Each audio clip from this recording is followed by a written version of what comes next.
Hello, I'm Nick, and this is Today in Philosophy of History for Tuesday, 19 August 2025. 333 years ago today, on Tuesday, 19 August 1692, five persons accused, tried, and found guilty of witchcraft were hanged, probably at Proctor's Ledge in Salem, Massachusetts. The five were Martha Carrier, John Willard, John Procter, George Jacobs, and George Burroughs. And each of them had their own story. Martha Carrier was born Martha Allen and married Thomas Carrier, who was said to have been involved in the execution of King Charles I in 1649, and who may have fled to America upon the restoration of King Charles II, and may have been an ancestor of the Carriers who now manufacture air conditioners. She was accused by Susanna Sheldon, Mary Walcott, Elizabeth Hubbard, and Ann Putnam Jr., who put on a good show that qualified in the mind of some judges as spectral evidence.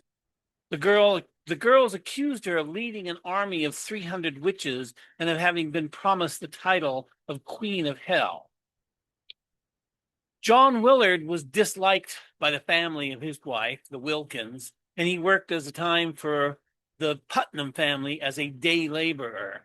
The Wilkins and the Putnam families had pushed to break away from Salem town and establish their own church, which points to some of the underlying tensions between Salem town and Salem village. Willard was a constable at Salem village who was for a time responsible for bringing accused witches before the court. But Willard began to have second thoughts, and when he stopped making arrests, he was himself accused of witchcraft. At one point, he fled the court, but a second warrant was issued for him, and he was eventually brought in. John Procter came to America when he was 3 years old, eventually married and had 4 children with his first wife, 7 children with his second wife, and 7 children with his third wife. He leased a large farm of 700 acres and ran a tavern. When his third wife was accused of witchcraft, he defended her and came under suspicion himself. 32 neighbors signed a petition in support of him, but it made no difference. And while he was in jail during the proceedings, all his property was seized and his children were left with nothing. George Jacobs Sr. was accused by his own daughter-in-law and granddaughter, and his son, George Jacobs Jr., was also accused of witchcraft, but he managed to escape arrest. George Burroughs went to Harvard, was known as an outstanding athlete, and became the minister at Salem Village in 1680. He fell on hard times, though, and had to borrow money. He tried to start over in Portland, Maine, which was then known as Falmouth, but this was brought to an end by an Indian attack by the Wabanaki Confederacy. His debts may have been a motivation in his accusation of witchcraft. He gave an eloquent defense of his innocence from the scaffold, including a recitation of the Lord's Prayer, which was sometimes claimed to be impossible for witches to recite. During the Salem witch trials, 30 were found guilty, 19 were hanged, 5 died in prison, and 1 man was crushed to death after refusing to enter a plea. No witches were burned in North America, although at least one accused witch, Ursulina de Jesus, was burned to death in South America. These executions came relatively late in the witchcraft hysteria, after the worst of it had already passed in Europe, where the toll probably reached tens of thousands. But no exact count can be made of those killed during the witch craze. There's an enormous literature on witches, witchcraft, and the witch craze, and on the Salem witch trials in particular. Hugh Trevor Roper's The European Witch Craze of the 16th and 17th Century was my introduction to this literature. I still remember so well how when I was visiting Belgium in 1990, I picked up a copy of Trevor Roper's essay in a used bookstore in Brussels, and I read it on the plane back to Oregon. And this copy I have is the same copy I bought 35 years ago in Brussels. Trevor Roper made a psychodynamic explanation for the intellectual elaboration and practical manifestations of witchcraft, which now might be taken to be a bit dated. But the core of the idea is still sound. Roper wrote, quote, "The diabolic incubus is only the 16th century form of a kind of sexual hysteria familiar to every 20th century psychiatrist. Today, every psychopath has his or her private obsession. The supposed incubi and succubi vary from patient to patient. In the past, the neurotics and hysterics of Christendom centralized their illusions around the figure of the devil, just as the saints and mystics centralized theirs around the figure of God or Christ. So while the pious virgins, having vowed themselves to God, felt themselves to be the brides of Christ, the less pious witches, having bound themselves to Satan, found themselves to be his concubines. In the former, the psychopathic experience was sublimated in the theology of the fathers, and they might be canonized. In the latter, it ran into disorder in the folklore of the demonologists, and they might be burnt." Unquote.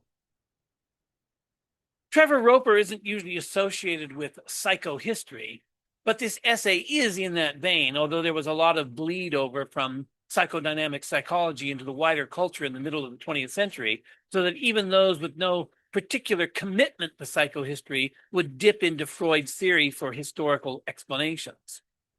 The perspective embodied in Trevor Roper's analysis of this particular historical phenomenon is that in every age, the mass of people centralizes their concerns around a particular set of symbols, and those who are mentally imbalanced may extrapolate and, shall we say, exact these symbols to new ends and to new meanings.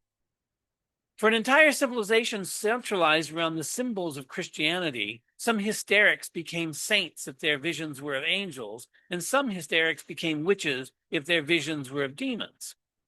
This goes some way toward explaining the visions of individuals, but something more, much more, I think, is required to explain the witch hysteria as a mass phenomenon. The problem of mass participation in hysteria, often called the madness of crowds after a book by that name, might also be given a psychodynamic explanation, but the explanation of mass hysteria must be different from the explanation of individual hysteria. In my episode on J. Glenn Gray, I suggested that a great deal of human history is made by historical actors in an altered state of consciousness, and mass hysterias are an example of this, distinct from the conditions of combat that Gray discussed. If we frame the witch hysteria, or indeed any moral panic, in terms of altered states of consciousness, we can pursue a similar line of explanation without any specific commitment to psychodynamic psychology, though we ought to acknowledge our debt to Freud. We ought also to acknowledge some of the explicit elements that conform closely to known hysterias. We might take a further step by taking the idea of altered states of consciousness in the context of what some of the later annals historians called mentalities, since the mentality of an age defines both what's an ordinary state of consciousness and what's an altered state of consciousness. Many of those who participated in the witch craze were probably of an entirely sane and sober state of mind, but in the context of a mentality which the excesses of altered states of consciousness, but I should say, but they were exhibiting the sane and sober state of mind in the context of a mentality in which the excesses of altered states of consciousness were given particular license, and so they got out of hand. Much more recently than reading Trevor Roper on the witch craze, I read Stacy Schiff's The Witches, Salem 1692, which, unlike Trevor Roper's book, was specifically about the Salem witchcraft trials, which is a distinct social milieu from that of the European witch craze that was Trevor Roper's interest. We might also call Salem a different moral and spiritual milieu than Europe, but similar forces of social contagion were able to play out in Salem as they had played out in the previous 2 centuries in Europe. But in America, the witch craze hysteria played out in a little over a year. It was mostly confined to Salem, and the public didn't have much appetite for it. Already in 1693, the same year the proceedings drew to a halt, you could say, Governor William Phipps pardoned everyone who is still in everyone who is still in custody, which effectively ended the trials and the executions. And many of the convictions were later formally vacated in a slow and incremental process. We may be proud of ourselves for not convicting people on charges of witchcraft based on spectral evidence, but we're no less credulous today for all that. The terms by which we justify ourselves to ourselves have changed, but we're still justifying ourselves for actions that, on reflection, rarely do us credit. You could even say that we've gotten cleverer insofar as we've found a more sophisticated way to fool ourselves, but I'm not sure that constitutes what's usually called progress. We shake our heads and can't believe that such a thing's happened, or we could say it was allowed to happen, but the madness of crowds persists. And while we no longer hang individuals for sorcery in the West, there are places in the world where suspected witches are still killed. And in the West, we find other ways to undermine and marginalize inconvenient and unwelcome individuals. For example, we find individuals being unpersoned by being fired, having their utilities taken away, having their banking shut down, which is a kind of economic execution. You could even call it a death penalty pronounced upon Homo economicus. The idea of a social credit score is the formalization of this practice of unpersoning a person. The more we say never again, the more consistently and predictably we act out the same scripts that our ancestors acted out, with the names and circumstances changed, with the same social consequences brought to bear. This is a powerful argument for cyclical history. The costumes change, but the events repeat themselves over and over again. Hegel is remembered for having said, among other things, that what we learn from history is that we don't learn from history. Like all frequently repeated quotes, Hegel did say something like this, but in its original context, its meaning shifts a little bit. So here's a fuller version of that quote, which is from the introduction to his lectures on the philosophy of history. Quote, "Rulers, statesmen, and nations are told that they ought to learn from the experience of history.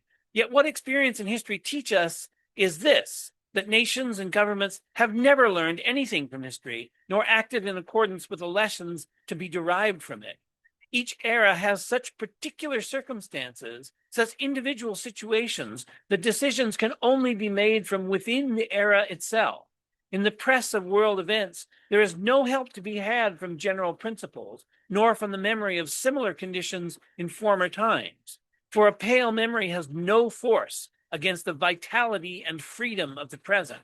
In this respect, nothing is more trite than the repeated appeal to Greek and Roman examples, which was so commonplace at the time of the French Revolution. No difference could be greater than that between the nature of those ancient peoples and our own time." Unquote. Hegel is making several points here. Along with the idea that we don't learn from history, and is the idea that the vividness of the present overcomes any pale memory of what transpired before. And I think Hegel was clearly right about this. The imperative of the moment usually takes precedence over all other concerns. There's also a subtle denial of what Huizinga called historical ideals, or at least a suspicion of them on the basis of the difference between ancient and modern times. Insofar as we attempt to emulate historical ideals, we're really only acting out our conception of historical ideals, which is a contemporary understanding of a vanished past.